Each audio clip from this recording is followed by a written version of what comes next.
Ang Tuesday ng umaga, farm duty ni Bogart at ni Bonnie. Dito kami sa may banana plantation.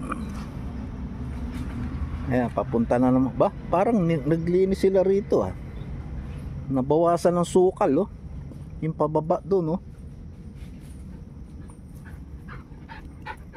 Maligalig na naman to mga to.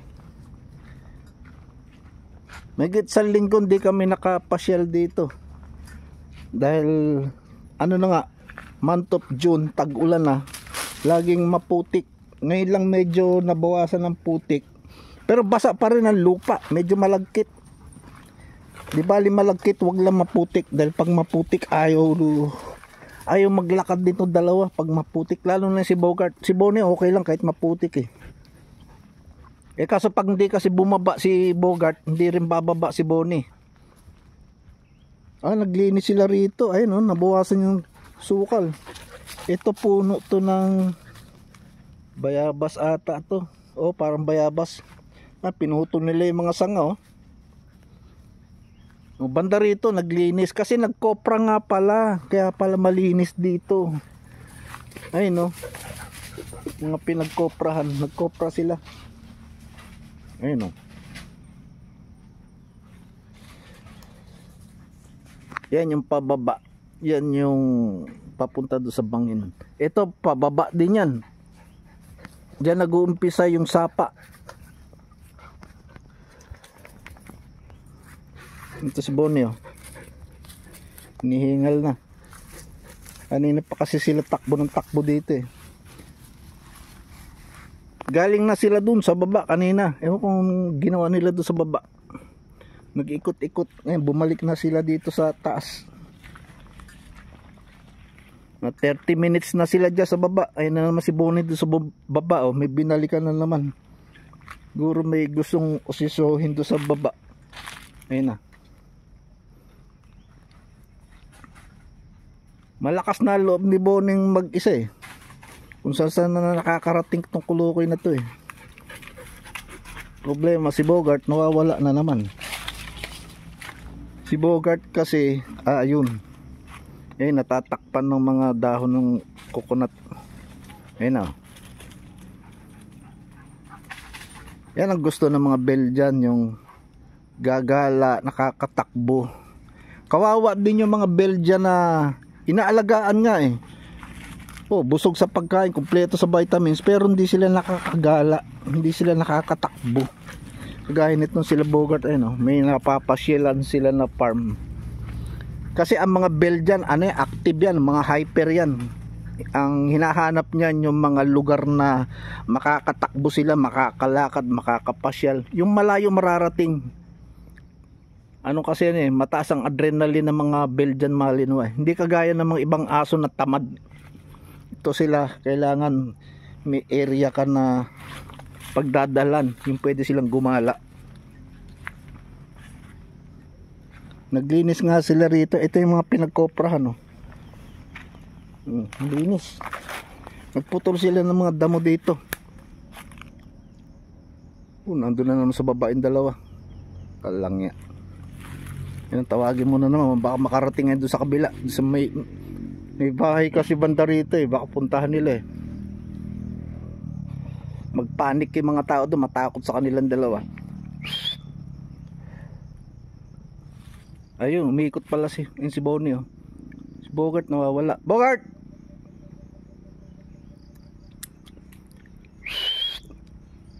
Ayun na.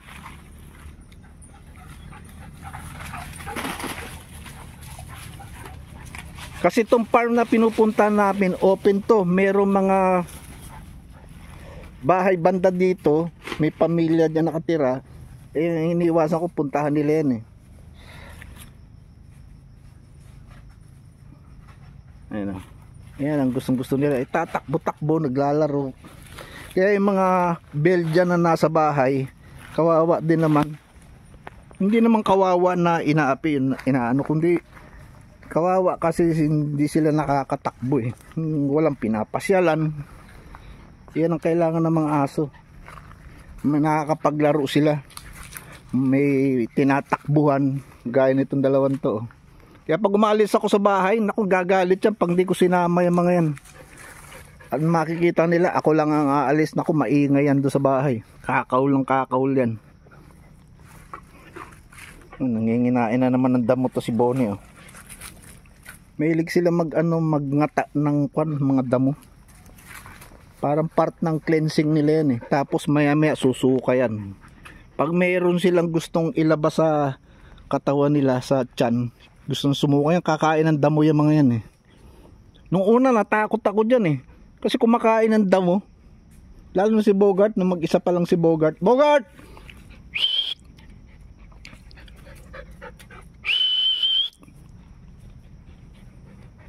Ayan na. Inaano ko lang si Bogart kasi baka pumunta doon sa kalsada.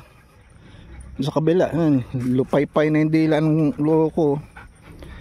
Noong kasi kumakain ng damo si Bogart na nanibago ko. Tapos maya maya susuka siya. Yung pala meron siyang gustong isuka, kaya kumakain siya ng damo. Tapos nasanay na ako sa ganun na ginagawa niya, kumakain siya ng damo, tapos susuka siya.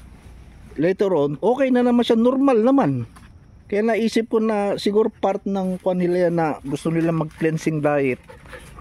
May gusto silang ilabas sa tiyan nila. So, kakain sila ng damo para sumuka. Si Bonnie ganun din, eh. Bonnie, makulimlim ngayon, pero medyo umaaraw ng kaunti. May saging, oh. Niyo. Kardaba saba. Ayan, oh. Mga ano pa yan, 2 weeks o 3 weeks harvest na yan. Yung last video ko rito na may pinakita akong mga bunga, wala na harvest na nila. Dahil 2 weeks na akong hindi nagpunta rito, eh. Dahil 3 weeks pala hindi kami nakapasyal dito. Kasi nag-uulan, maputik. Marami na naman na harvest. Ay, tingnan si Bogart. Ayun, kumakain-kain ng damo. Ayan. Oh, ayan. Ganyan yan siya. Tas mamaya yan, susuka yan. Kung di ka sanay sa ganyang ugali nila, matatakot kay kakain ng damo tapos susuka. Baka magpanik ka, pero normal sa kanila yan. Pag may gusto silang isuka. Ito si Bonnie. Si Bonnie, ano to? Papas girl to. Dito lumalayo sa akin, eh. Lagi ito nandito sa tabi ko. Si Bogart lang kasi lalaki, male. Malakas ang loob talaga tong lokon to. Kahit bitawan mo, at iwan mo nga yan dito, wala yung pakialam. Alam ba, iwan ko siya dito sa loob ng banana plantation, uwi ako, walang pakialam yan. Loko yan, eh. Dito lang yan mag-iikot-ikot kasi itong area na to, kabisado niya lugar na to. Alam niya kung saan ang safe na lugar dito. Saan siya pwedeng umistambay kahit umulan. Kabisado niya kasi ito, eh. Ano ko? Si Bonnie, laki na ni Bonnie, oh. Payat lang. Hindi tumataba to sa akin to mga to kasi ano, eh, pag pinakawalan ko sila, takbo yan ng takbo. At may 30 minutes kung pinakakawalan, tatakbo-takbo lagi yan. Kaya nasusunog yung mga pat sa katawan. Pero ang gusto ko lang dyan kasi pag gano'n ang system nila, nagbibuild sila ng muscle. Kaya wala silang taba sa katawan. Ang nabibuild nila muscle. Kagaya ni Bogart. Si Bogart, hindi siya tumaba. Puro muscle yan. Dahil sana yan sa takbuhan. Laki sa farm si Bogart, eh. Yung si Bonnie, oh. Hindi naman siya mataba, eh. Sa akin okay lang. Kahit hindi mataba, kahit payat. Basta importante walang sakit. Yun ang kumakain rin siya ng damo. Mahilig sila sa ganyan, eh. Si Bogart, no, nanginginain ng damo dun, no. Nginunguya-nguya lang naman nila. Pero kung minsan man nakakalunok sila ng damo, yung dahon, tas isusuka nila later on. Ay nako. Buti na lang makulimlim dahil pag ito uminit, mahirap. Sabagay, nandito ako sa sagingan, kaya hindi masyado mainit dito, eh. Malilim dito. Si Bonnie hindi na lumalayo sa akin. Pagod na to, eh. Pag ayaw na lumayo sa tabi ko si Bonnie, pagod na yan. Naghihintay na lang yan mag-aya akong umuwi. Si Bogart, Panay pa rin kwa niya ng mga damo. Ah, baby girl. Tingin.